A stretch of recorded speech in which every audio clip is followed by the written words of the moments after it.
Hello everyone, I'm Steve Savant, syndicated financial columnist and money color commentator. On today's show, Getting Fiscally Fit, part 2 of our series on getting your financial house in order, sponsored by LifeSize Solutions and the Society for Financial Awareness. Well, welcome to our second segment on getting financially fit. The first thing I want to talk about is, when will your financial journey start? Most of us are procrastinators by nature. We really don't want to deal with things that are tough calls. Finance is the toughest call that most marriages, if you're going to have a problem in marriage, many times people divorce over the issues of just financial issues alone. So it's very imperative. If you're on the dating scene, if you're looking for that person, that special person that you want to spend the rest of your life with, you really need to be on the same page on finance. So my recommendation is you need to date, and part of your dating should include, what about money? And I'd like to find out if Mr. Wonderful is, if I have daughters, I want to find out if Mr. Wonderful has credit card debt, student loan debt, car debt. I need to find all those things out, and the same thing for the counterpart.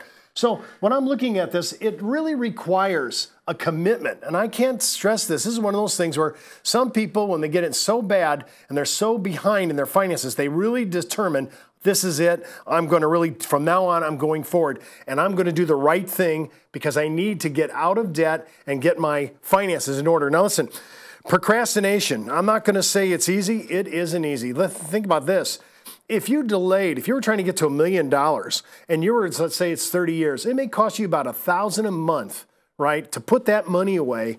And if you delayed 5 years, and that's at 5%, if you delayed just 5 years, you may have to bring up $1,600 a month. So every day, every year you put off savings, putting money in your retirement, paying down your debt, you're only compounding it. And some people are trying to put money aside for retirement as well as trying to retire their debt.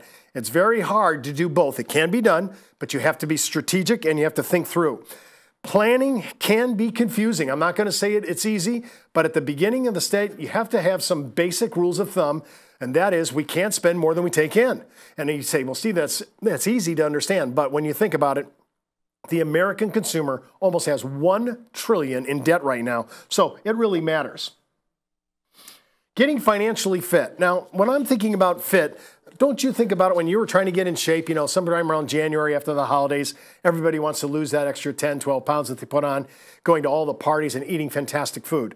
But when I'm looking at financially fit, I'm trying to get in shape, and some of this is going to require cash management. Some others, risk management.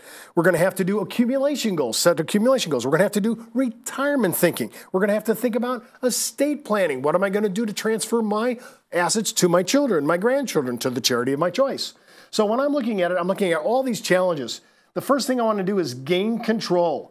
I have to gain control of my finances. Without gaining control, I'm pretty much damned to repeat all the same mistakes that I've done, and I have to change. And as I said in my first segment, sometimes it's really better to take incremental steps, small baby steps. Don't try to chew off more than you can, because you'll be debilitated in your thinking. You'll fail, and then you'll start saying it's not worth it. So what I'm looking at is I want to gain control. We're going to talk about this in another segment. Gaining control is getting everything on the table. I put out all my credit card debt. I put out all my obligations in my monthly budget. I take all the revenue from my household, and I put it on there. And for most Americans, they've never done this before. Shocking that we're one of the most educated societies in the world, and yet we're so financially illiterate. So if I look at all those areas, all my debt, all my obligations on a monthly basis, and my revenue, you're going to find that the revenue cannot service these two. So you have to start to pay down your debt and try to retire it as soon as you can. Another thing is increasing cash flow. Can I make more money someplace else? Can we do extra money for a little while, work extra jobs to generate extra money so that I can go ahead and retire the debt and put some money aside? The third thing is I want to be able to build an emergency fund. Emergency fund, as I said yesterday, the deductibles on all my insurances, whether it's Medicare, medical, could be Medicare, medical, could be your car deductible, your home deductible, any repairs that you're going to have on your home or your car. You want to put money aside for that. And you also want to put money aside in case you didn't have a job. For some reason, you were unemployed for 3 to 6 months. So I want to be able to get control by forging that together. And then I want to also, at the last part, I want to be able to plan for tomorrow. How can I plan for tomorrow? I know that tomorrow's coming. For example, in our society, planning for tomorrow is college education for your children. And right now our culture is still at the place where if you have daughters, you're paying for a wedding and they're usually not cheap. And you're talking about your retirement, you're talking about trying to do things for your grandchildren, and of course your own retirement and estate transfer of your assets to the next generation. All these things are challenging. It's a challenge to get fiscally fit. And to do that, we have to start to understand some of the dynamics. One of those dynamics is cash management. If I have cash over here and I don't have enough cash reserves for any incident that may happen, car accident, repair, home repair, medical deductible have to be paid out, I need to be able to get those done and pay my insurance premiums first and have my deductibles covered in my emergency fund. Those have to happen first. The next thing I want to do is once I'm done with my risk and cash management, I can turn to accumulation goals. For example, if my employer is offering a 401k and they offer a match, I should do that all day long. Yes, some of your money is being taken out of your salary to be contributed to that, but he's matching, your employer's matching that. So if you're putting $1,000 in and your employer's matching $1,000, you'll never get a return. Even if you kept it in a money market fund, you'd be doubling your money. So you really want to be able to take accumulation goals. What's one goal? Hey, it may be a goal for a down payment on a home. It may be a goal for a down payment on a car. It may be starting to put money aside for your children for their education. It may be putting more money aside for your retirement. All these things, as long as you look at it and say, these are goals worthy, even if you're only putting $100 a month in every one of these areas, you're disciplined, you're becoming better at it, and you're not doing discretionary spending, which probably got you in trouble in the first place. When I'm looking at retirement and estate planning, they seem so far out, I know. But you know, one day I was 25 and now I'm 65. So I'm looking at that saying 40 years, what happened? It goes that fast. So when you're looking at different areas to really conquer, you want to think about the long haul, because remember, what you do for your retirement today is how your lifestyle is going to be in retirement later. And keep in mind, we're probably going to be living a lot longer than we thought. For most of the millennials, they're probably going to be working till age 70. Even the boomers, we're doing that now. We think we're going to be living 30 years beyond 70. So a lot of us are going to see 90s, some of us 100. So we need to prepare. And believe you me, if you're going to retire at 70 and you think you're going to have 25 to 30 years after that in retirement, you need to do things today in your 20s that'll impact you in your 70s, 80s, and 90s. Procrastination is not a good plan.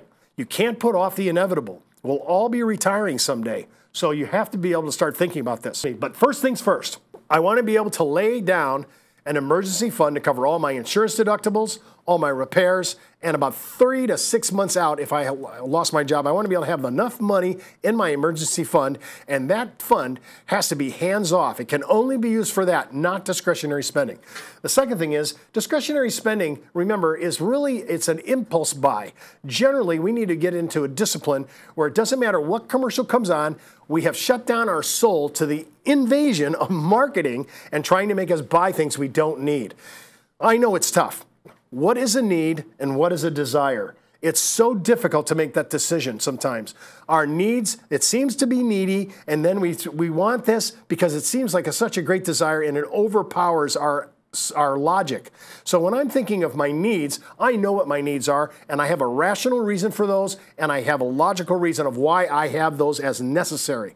On the other hand, I have to really shut down my desires, my wants, my appetites, because those consumer lusts can cause me to be impulse buyer and to do things I shouldn't do. Remember, if you've seen TV, you've seen plenty of shows on where they have these people, they're called hoarders.